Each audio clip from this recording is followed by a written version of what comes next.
They're very aggressive. Magnus doesn't like that, so should that be the plan for Vincent? Usually I would say yes, and if I were Peter Lecco, if I were his coach, I would agree. I would say be a bit more direct, but it's not necessarily Vincent's style. He's a very positional player. He likes kind of these strategic battles, as Magnus does. It's going to be a different type of game today. I don't expect Vincent to go attacking from the off, but maybe later if he gets a chance to mix things up. That's how he beat Prag in the final game yesterday. He randomized it at the right moment, and meanwhile a queen's pawn opening and this little pawn push, this third move. Magnus, for the first time in his career, played it in Game 6 of the World Championship last year, and a very famous game. Magnus beat Napoleon in that one in 7 hours 45 minutes. That's so. So he never really, it's aimed towards getting into a Catalan opening, this move order, but he never really played this specific order until last year, Magnus. But Vincent expects it and brings his bishop out. Yeah, because that game has been studied a lot, I bet, since the World Championship match. One of the most historic games ever. Yeah, a lot that game. And we were sitting there enjoying it. Well, Yeah. that was amazing. One of my first experiences, and it was, I mean, that was brilliant for me to come in with, you guys and, commentate on that historic game. And for me, I had a lot of fun going over that game with all its up and downs. So yeah, it was really, really special moment. Longest game in World Championship history, and it was also Magnus's first win in the match. Nepo basically tilted after that. Over 7 hours. Incredible game. Yeah, Vincent has done his homework. I looked at this myself just very recently. I tried to play something very similar in the Chess Olympiad from the white side, but my opponent chose a different move order, and actually I was more scared of this move order because black now, he will save his light squared bishop. This last pawn push by black, it looks a bit innocent, it looks a bit naive, just taking a time out, pushing a pawn, but black's light squared bishop has a nice square to retreat to later, and it's actually very difficult for white to play in the center. The critical idea is for white to bring his queen out, attack some weak pawns on black's left side of the board, but yeah, Magnus seems slightly surprised. It's a Lico move if I ever seen one, I reckon. But no, I mean, it's a very logical move, isn't it?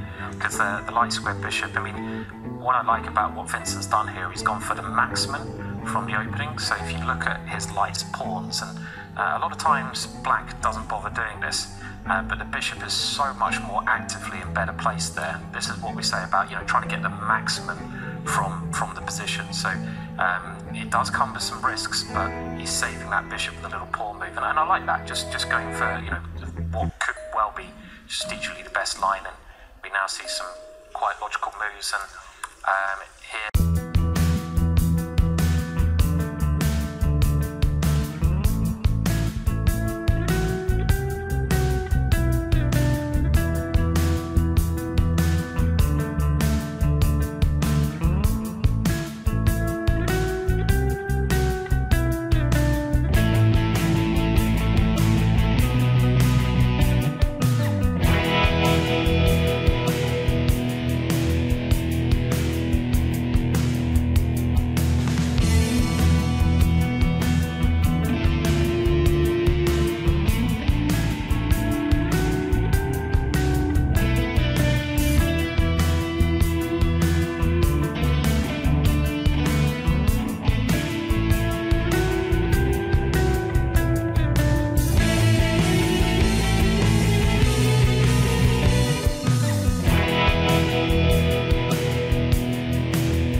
the white knight?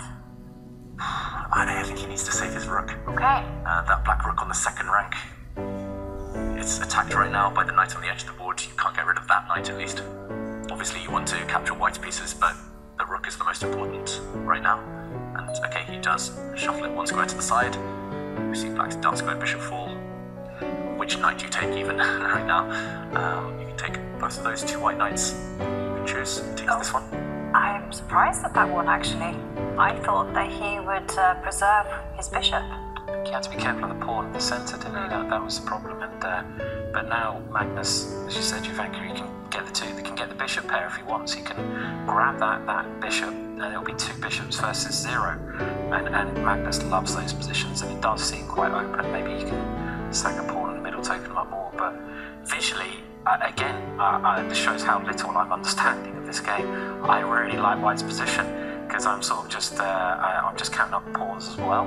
Okay, I'm a bit slow today, and it is 4 pawns each, but the 2 bishops look lovely. Okay, and he hasn't done that. Why did he take the knight and not the bishop? That's not a question for me. I don't know. Good question. I think it's so that he could play this move.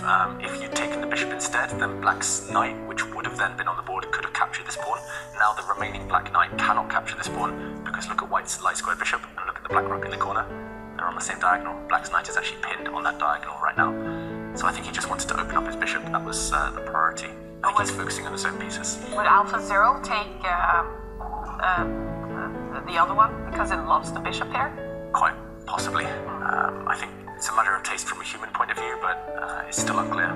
We'd probably have to analyse that position for quite a while to decide which capture was best. In the end, Vincent, he's just trying to eliminate white's central pawn. I think this is a good decision that he's made, moving his rook to the E line. He's just simply saying, let's change the nature of the position so that all the pawns remain on one side of the board.